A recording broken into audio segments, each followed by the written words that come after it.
When your business has been thrown into uncertainty, you have two choices: wait for everything to stabilize and return to normal again, or exploit new opportunities before your rivals do.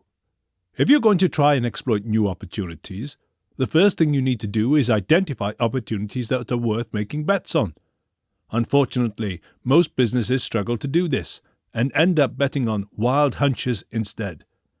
And because of the uncertainty involved with wild hunches, there's no way of knowing in advance if these ideas will be winners or not. The reason many businesses end up betting on wild hunches is because they are too focused on themselves. They rarely take their users' perspective, which is important because what may look great to the business can look terrible to the user. Therefore, your first move for innovating out of a crisis is to take your user's perspective. Focus on their needs, not your own. If there was a golden rule of business, it would be this. But you'd be surprised at how few businesses do it. Steve Jobs explained why this principle is so important. It's because people don't want to know about computers, they want to know about how computers will help them live better. Therefore, you've got to start with customer needs and work back towards the technology, not the other way around. When you've identified a need a real user has, you're no longer working on a wild hunch. Instead, you're making a reasonable bet that if you build it, they will buy it.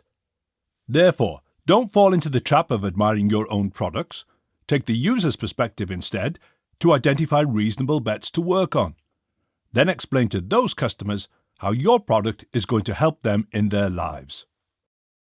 To discover real user needs, you're first going to need to know who your users are. This sounds obvious, but again, you'd be amazed at how many businesses don't really know who their users are, and it's usually those who are too busy focusing on their own products. But even those who claim that they know who their users are often only know a segment of them. Let's explain. The most famous quote in marketing is the one attributed to Theodore Levitt. People don't want to buy a quarter-inch drill, the professor said. They want to buy a quarter-inch hole. Like Steve Jobs did later, Levitt was reminding businesses that no one is interested in your products. They're only interested in what those products can do for them. But now, let's take this one step further. Why might somebody want a quarter-inch hole? Maybe they need to repair something. Maybe they need to build something. Maybe they need to reorganize so that they can work from home. Or maybe home improvements are just a hobby of theirs. As you can see, a lot of different users have a need for a quarter-inch hole. And all those users have other needs you could also be satisfying with new offerings. With a map, you can quickly see what you need to do to satisfy these users' needs. For example, this is a basic map of a retailer who is considering whether they should go after some of these opportunities we've just identified. And that's what a successful company, like Amazon, does. They identify an unmet customer need and look to exploit the value in it before rivals do. They know there are lots of underserved users out there whose needs are not being met. And all of these represent potential new opportunities or reasonable bets they could be making. But of course, identifying opportunities is only part of the challenge. You also need to be able to exploit those opportunities effectively as well. And for that, you're going to need a system of natural selection. Because the future is uncertain, you can't pick the winners before you start. Therefore, if you want to innovate out of a crisis, you're going to need to experiment with new ideas, which is risky. But there's a way of doing this safely and smartly. Firstly, you need to increase the variety of ideas you're experimenting with. This increases your chances of uncovering the next big thing.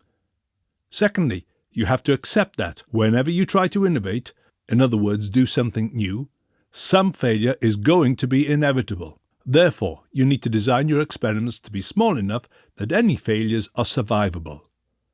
And finally, decision makers need to get close to the action to learn quickly what is and what is not working. Then you should select experiments that are working for further development by diverting resources to them and away from whatever is failing. This is how the Japanese company Fujifilm survived the devastating loss of their main market at the beginning of this century.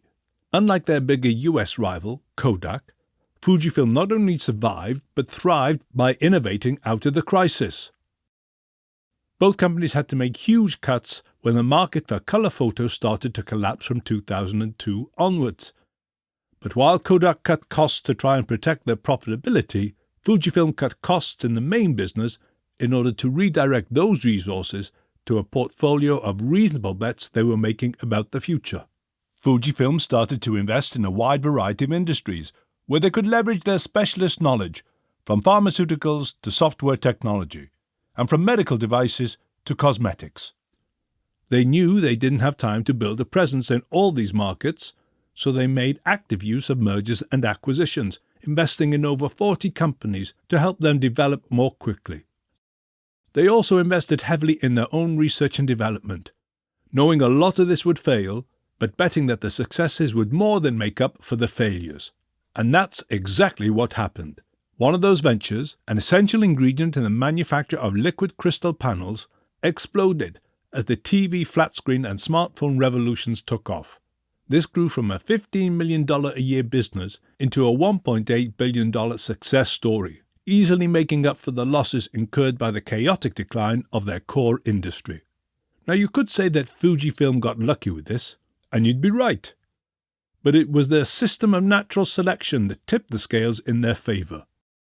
And in 2012, when Kodak was filing for bankruptcy, Fujifilm was posting record annual net sales of $21.4 billion. The Japanese company's CEO, Shigetaka Komori, put their success down to their ability to seek out and exploit profitable niches in a changing landscape. And they had done this not by trying to pick one or two future winners, but by creating a system whereby the winners would find them.